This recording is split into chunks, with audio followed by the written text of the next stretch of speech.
आपके अपने YouTube channel mathematics solution पर आप सभी लोगों का हार्दिक स्वागत है। आज हम BSc 5th सेमेस्टर के बच्चों के लिए टॉपिक लेके आए हैं। ग्रुप और रिंग थ्योरी के अंतर्गत 3-4 छोटे छोटे टॉपिक्स हैं।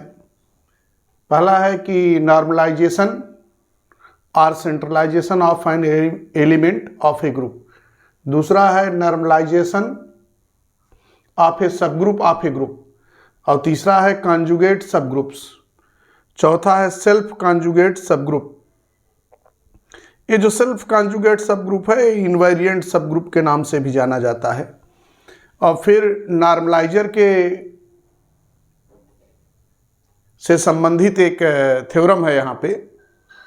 ये छोटे छोटे कुछ टॉपिक्स आपके लिए यहाँ पे हैं। सबसे पहले यह है कि नॉर्मलाइजर किसी एलिमेंट यानी किसी ग्रुप के किसी एलिमेंट का नॉर्मलाइजर क्या है।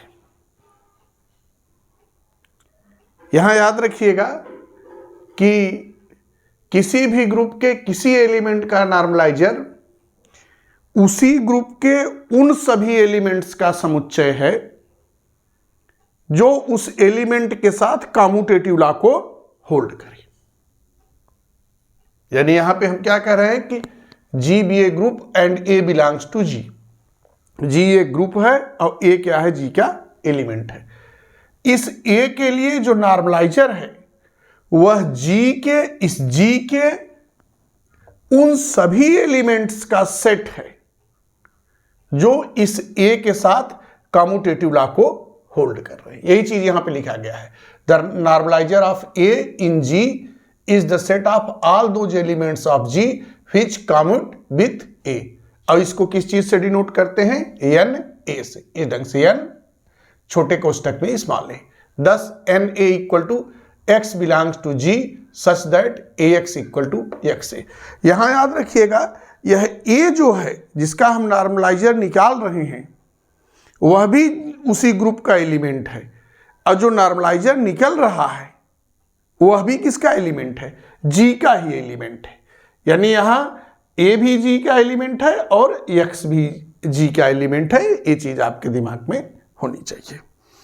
दूसरी चीज क्या है, नॉर्मलाइजर ऑफ ए सब ग्रुप ऑफ ए ग्रुप। अब देखिए सब ग्रुप की बात हो गई यानी G के कुछ एलिमेंट्स का समुच्चय है, ठीक, जो कि ग्रुप के प्रॉपर्टी को होल्ड करता है। यहां देखिए क्या लिखे हैं कि लेट A बी ए सब group of A group G। G जो है एक ग्रुप है और A क्या है, उसका सब ग्रुप है। तो इस A के लिए नॉर्मलाइजर क्या होगा, देखिए अगर हम इस A के लिए the normaliser of A in G, यह A के लिए नॉर्मलाइजर क्या होगा, G के उन सभी एलिमेंट्स का समुच्चय जो इस A के ईच एंड एवरी एलिमेंट के साथ कॉम्यूटेटिव लॉ को होल्ड करे। याद रखिए नॉर्मलाइजर में कॉम्यूटेटिव लॉ ही काम आता है, ठीक। तो यहां क्या है कि लेट G बी ए सब group of A group G। The normaliser of A in G is the set of all those elements of G which commutes with A। यानी G के उन सभी एलिमेंट्स का समुच्चय जो A के साथ क्या है, कॉम्यूटेटिव लॉ को होल्ड करता है। और इसे किससे डिनोट करते हैं, N कैपिटल A से। यहां एक कैपिटल A जो है सेट रिप्रेजेंट करता है, यहां स्मॉल a जो है वो एलिमेंट रिप्रेजेंट करता है।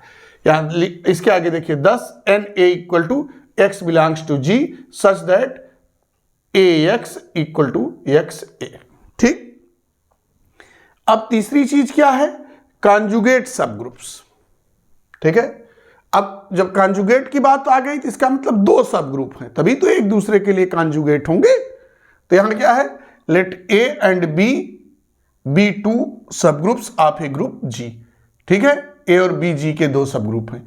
B को क्या कहेंगे, B is said to be conjugate to A। B को A के लिए कॉन्जुगेट कहेंगे कब, जब B इस प्रॉपर्टी को होल्ड करे। यानी B equal to X inverse A X, ठीक है। यहां x किसका एलिमेंट है, जी का एलिमेंट है। वही चीज लिख रहा है कि if there exist an element X belongs to G such that B equal to X inverse A X. और याद रखिए बी को हम ट्रांसफॉर्म ऑफ ए भी कहते हैं, B is also called the transform of A by X. और यहां एक और चीज लिखा है कि if B is commutative if B is conjugate to A then, अगर बी क्या है कॉन्जुगेट है ए के लिए, तो इन दोनों को इस ढंग से हम लिखते हैं। ठीक है, इसको क्या पढ़ते हैं कि बी इज कॉन्जुगेट टू ए। ठीक, अब क्या है सेल्फ कॉन्जुगेट सब ग्रुप। देखिए जब सेल्फ कॉन्जुगेट की बात आ गई तो इसका मतलब अगर यहां b इक्वल टू ए हो जाए, यहां a और b दो अलग अलग थे ना, अगर b भी b इक्वल टू ए हो जाए तो उस स्थिति में क्या होगा, उस स्थिति में देखिए यहां लिखा गया है a equal to X inverse A X for all X belongs to g। तो उस स्थिति में हम क्या कहेंगे, ये जो सब ग्रुप a है यह कहलाएगा सेल्फ कॉन्जुगेट सब ग्रुप। ठीक, यहां देखिए इसी को इनवेरिएंट सब ग्रुप भी कहते हैं कि ए सब group A of A group G is said to be self conjugate if A is the only member of the class C A of subgroups conjugate to A. वही चीज कहने का मतलब है कि अगर यहां बी किसके बराबर हो जाए, ए के बराबर हो जाए, तो क्या हो जाएगा A equal to X inverse A X. तो उस स्थिति में हम ए को क्या कहेंगे, ए कहलाएगा सेल्फ कॉन्जुगेट सब ग्रुप। ठीक है, यही लिखा गया है, thus A is self conjugate if and only if A equal to X inverse A X for all X belongs to G. अब देखो इसी को क्या कह सकते हैं, इसी को हम कह सकते हैं और X A equal to A X for all X belongs to G. अब आ जाइए थ्योरम पे, लास्ट यानी आज के लेक्चर का लास्ट पॉइंट है। ये थ्योरम है जो नॉर्मलाइजर के लिए है, नॉर्मलाइजर पे बेस्ड है या नॉर्मलाइजर से रिलेटेड है। क्या, the normaliser N A of A belongs to G. A क्या है, जी का एलिमेंट है। इसके लिए जो नॉर्मलाइजर है वह एन ए है। कह रहा है कि यह जो एन ए है यह क्या होगा, एक सब ग्रुप होगा जी के लिए। यानी जी के किसी एलिमेंट का नॉर्मलाइजर जो होगा वह क्या होगा, वह एक सब ग्रुप होगा। यही हमको प्रूव करना है। तो सब ग्रुप के लिए आप लोग को बताया गया है कि A belongs to H, B belongs to H implies A B inverse belongs to H. तो एच को क्या कहते हैं, सब ग्रुप कहते हैं किसी ग्रुप जी के लिए। ठीक है, उसी चीज को यहां पे हमको होल्ड करना है। ठीक है, अब यहां देखिए नॉर्मलाइजर के डेफिनेशन हम जानते हैं, by definition we have N A equal to X belongs to G, A X equal to X A. अब याद रखिए अगर x किसका एलिमेंट, देखिए x क्या है, g का एलिमेंट है। ठीक है, और x किसका एलिमेंट है, n a का एलिमेंट है। यानी x जो है यदि n a का एलिमेंट है तो a प्रॉपर्टी होल्ड की जाएगी। अब यहां हमने क्या किया है कि दो element x1 x2 belongs to n a। ठीक, तो अगर यह x1 और x2 n a के एलिमेंट है तो इसका मतलब हो गया a x1 equal to x1 a और a x2 equal to x2 a। जो डेफिनेशन है नॉर्मलाइजर का उसके अकॉर्डिंग हम इस दोनों लाइनों को लिखे। अब एक चीज और देखिए, इस वाले पोर्शन से ax2 now we have ax2 equal to x2a। ए क्या इंप्लाई करेगा, देखिए इसके दोनों साइड में हम x2 इनवर्स ले रहे हैं। तो x2 इनवर्स ax2 फिर यहां x2 इनवर्स, एक किसके बराबर हो जाएगा, x2 इनवर्स। अब देखिए a चूंकि क्या है ax2 इक्वल टू x2a, तो एक पलट गया यहां पे, यह x2a हो गया फिर x2 इनवर्स हो गया। अब देखिए x2 इनवर्स x2 क्या है, आइडेंटिटी हो गया। ठीक है ना, ये हम कह सकते हैं कि किसके इक्वल टू हो गया, इक्वल हो गया, आइडेंटिटी हो गया। लेकिन अभी थोड़ा सा और आगे हम बढ़ते हैं इसको लेके। यहां से देखिए, यहां से हम ये चीज क्या कह सकते हैं, यहां देखिए यह हो गया आपके लिए यहां पे x2 inverse a equal to a x2 inverse. अब ये कैसे हुआ है ये चीज आप जान लीजिए। यहां से देखिए x2 इनवर्स क्या है, यह आइडेंटिटी है। तो यहां क्या बचा, x2 इनवर्स a, और यहां x2 इनवर्स और x2 क्या है, आइडेंटिटी। तो यहां क्या बचा, a x2 इनवर्स, वही चीज लिखा गया है। अब याद रखिए कि इसको हम पहले लिख लिया, इसको बाद में लिख दिए। तो ये हो गया a x2 inverse equal to x2 inverse a। तो यहां से चूंकि अब देखो यहां X2 क्या है, एलिमेंट के रूप में काम कर रहा है G के, ठीक है। तो आप देखिए इस प्रॉपर्टी को यह X2 इनवर्स भी होल्ड कर रहा है, यानी यह X2 इनवर्स किसका एलिमेंट हो गया, Na का एलिमेंट हो गया।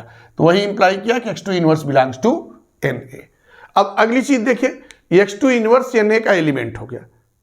अब यहां से देखिए हम मान के चले हैं X2 Na का एलिमेंट है, X1 Na का एलिमेंट है।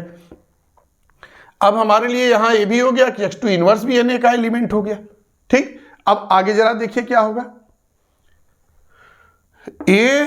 X1 X2 इनवर्स, देखिए जहां X2 यूज किया गया था वहां हम अब एक एलिमेंट हमने यूज किया है, क्या, X1 X2 इनवर्स। ये पूरा कोष्टक में जो है वो पूरा एक एलिमेंट है, ठीक है। दो एलिमेंट्स के बीच ऑपरेशन लगने के बाद जो नया एलिमेंट हमको प्राप्त हुआ है। तो X1 X2 inverse equal to X1 X2 inverse. अब देखिए X1 को क्या लिख सकते हैं, X1A X2 इनवर्स। अब देखिए X1A X2 इनवर्स, ठीक। अब देखिए क्या हो गया यहां पे, चूंकि X2 इनवर्स किसके बराबर होगा, A हो जाएगा X2 इनवर्स A के बराबर, ठीक है। तो यहां से आपके लिए क्या हो जाएगा, यह हो गया X1 X2 इनवर्स A की। अब देखिए यहां पे अगर इस पूरे ब्रैकेट को Y कह दें तो AY इक्वल टू YA, यानी इस प्रॉपर्टी को होल्ड कर रहा है नॉर्मलाइजर के। तो यह किसका एलिमेंट हो गया, X1 X2 इनवर्स, ए हो गया Na का एलिमेंट। तो therefore X1 X2 inverse belongs to Na। अब अगर हम समराइज कर दें, सबको मिला दें, तो क्या हुआ, सबसे पहले X1 X2 belongs to Na, क्या इंप्लाई किया कि X1 X2 inverse belongs to Na। चूंकि अब यहां से ये भी कह सकते हैं कि X1 X2 inverse belongs to Na, फिर वो क्या है, क्लोजर लॉ को होल्ड कर रहा है, इस ढंग से भी कह सकते हैं, लेकिन हमको उसकी जरूरत नहीं है। हमने यहां से प्रूफ कर दिया है कि X1 X2 इनवर्स किसका एलिमेंट है, Na का। तो यहां क्या हुआ, 10 X1 X2 belongs to Na implies X1 X2 inverse belongs to Na। यही क्या है, सब ग्रुप की प्रॉपर्टी है। हेंस Na इज ए सब ग्रुप ऑफ G। यही थ्योरम था, ठीक। तो इसी के साथ जो है ये आपका आज का जो टॉपिक था वो कंप्लीट हो रहा है। और उन सभी लोगों से जिन्होंने अभी तक इस चैनल को नहीं सब्सक्राइब किया है, उनसे हमारा रिक्वेस्ट है कि चैनल को सब्सक्राइब करें, जिससे ये कारवां आगे बढ़ता रहे। धन्यवाद।